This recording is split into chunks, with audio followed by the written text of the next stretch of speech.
I teach political science at Wake Forest University. This is my introduction to politics, protest politics. This is my first election I've ever voted in. Just excited to be here and just to be a part of what's going on in terms of the Women's March on D.C. Witness this election, this inauguration for the world.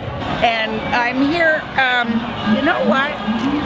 I'm here because I could not stay away.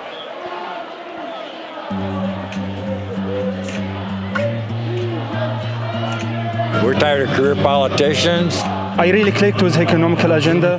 I don't agree with all Trump political points, but I agree with him on the immigration reform. I think it needs to happen. I really understand what it means going through the process and coming to this country and working your way up. I think that the vast majority of people who voted for Trump did not do so because they hold all of his views.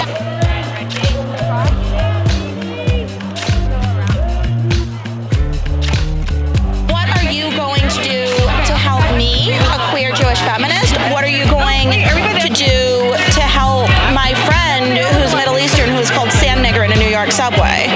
What are you going to do to help those people now that you voted to endanger them? How do you sleep at night? How do you look at your children and your neighbors and feel such hatred and anger?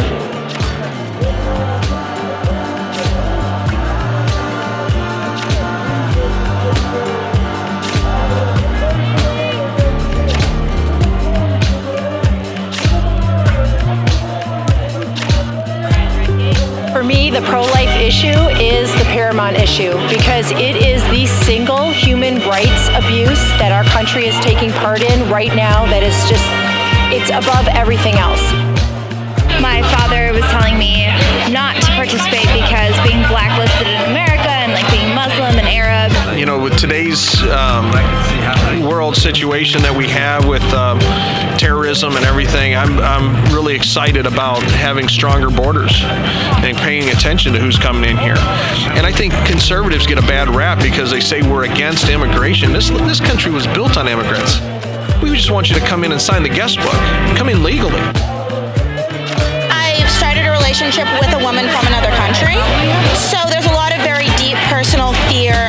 Most of the U.S. right now, I could walk down the street holding her hand, it would be okay. I don't know if that's going to be true in the future, and it scares me not knowing if that's going to be true, because we've come so far for LGBT rights, specifically in the past 20 years, and I really worry about a backslide. Chill out a little bit. There's always another election. Just chill out.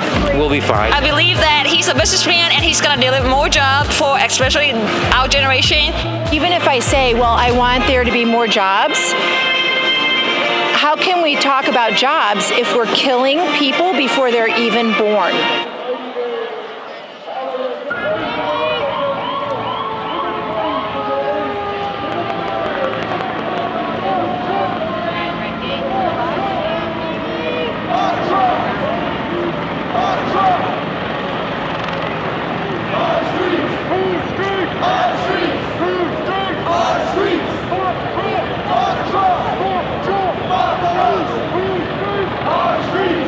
You can argue on the, let's say, the popular vote thing and everything, but that is always the discussion every election. So the guy has been elected in the end, so why do you still protest? We're still experiencing some of those same trials that we experienced back then. And it's not just about women. It's not about, as I said, gender or racial inequality, but it's equality straight across the board in every single arena that we stand today.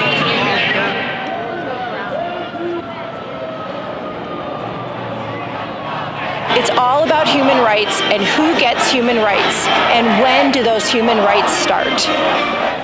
What are your proposals in terms of relating to civil rights for all people? I don't understand how a person can feel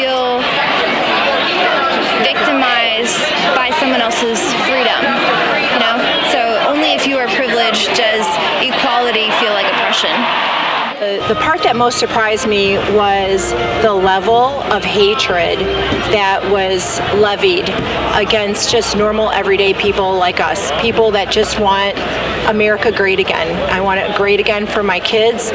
I want them to have the same opportunities. When I was in high school, Reagan was elected, and I remember coming out of high school and I had the pick of jobs. I had such a great future, and sadly, my sons don't have that right now.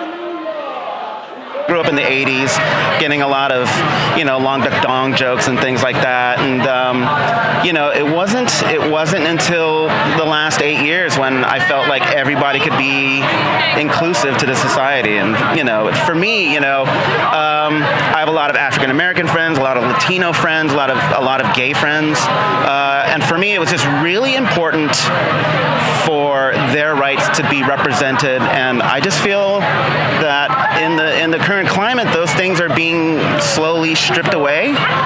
And this election, as much as it's important for me, for democracy, I found it was more important to just support my friends as well, because they have much more to lose than I do.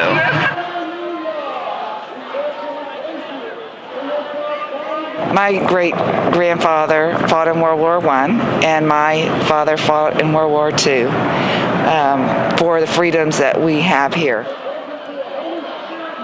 So many people have died from the Revolutionary War on for our freedoms, and that drives me to support our country the way they supported it with their lives. Donald Trump has lifted the stone and some pretty nasty stuff has come out again.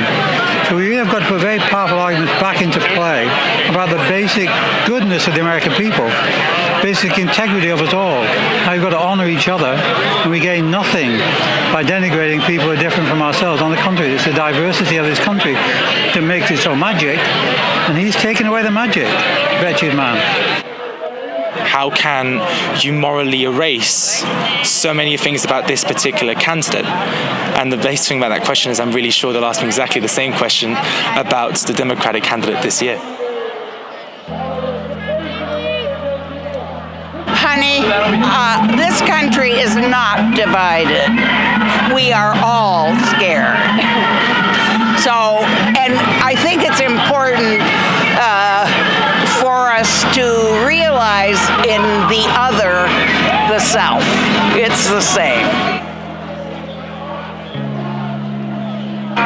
I love Donald Trump because I'm 77 and I now know how to love someone who I feel very opposed to. You folks, they're the same exact people as you. And if you don't understand that, then you don't understand political movements at all. Unity is totally up to the people. I mean, what transpires here in the next few years is totally up to the citizens on how we deal with each other. Work more to understand why other people are afraid. Be a voice. Just try not to be just complacent and sit home and not do anything and just accept what's going on. Our future isn't an either-or that is defined by the zealots on opposite ends of the political spectrum. They've created a false paradigm. You can't set people up to fail or nobody is going to win. Have people over for dinner. Have conversations. It's okay to argue. The polarization is a result of the need to raise money. If you want to know the truth, that's what it is. Because you can raise money on fear. You can raise money on angst. If Al Gore's hockey stick is the future, then of course it's dramatic and it has to be answered now. And if the NRA says that Obama's going to take your gun, surely you're going to send them a $50 check. And the same thing goes for Code Pink and the conservation voters. And they're all playing the game to make it the most extreme scenario possible in order to get the most money. I think that the unification of this nation is a very tough job. Under this president or Hillary Clinton, it would have been a tough endeavor. I am myself a very strong debater, and I really enjoy going against the person I disagree the most, because there's so much you can learn from that person.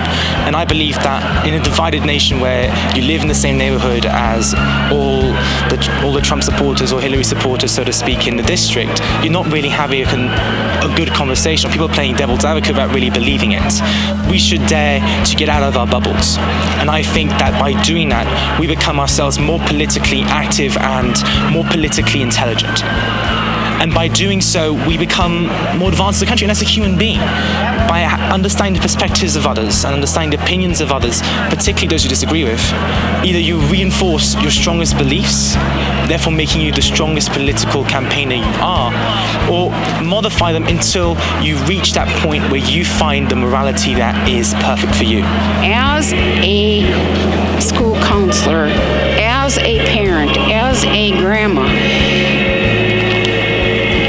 that to me is the worst thing that can happen, is that you set out for someone to fail. You know, the way it sits right now, you know, it's two very different opinions of what this country is about. You know, I was born and raised to believe that this is a country of freedom. This is America, you see. Yeah, this is America, baby. Look at this. Isn't this It's beautiful. a treat?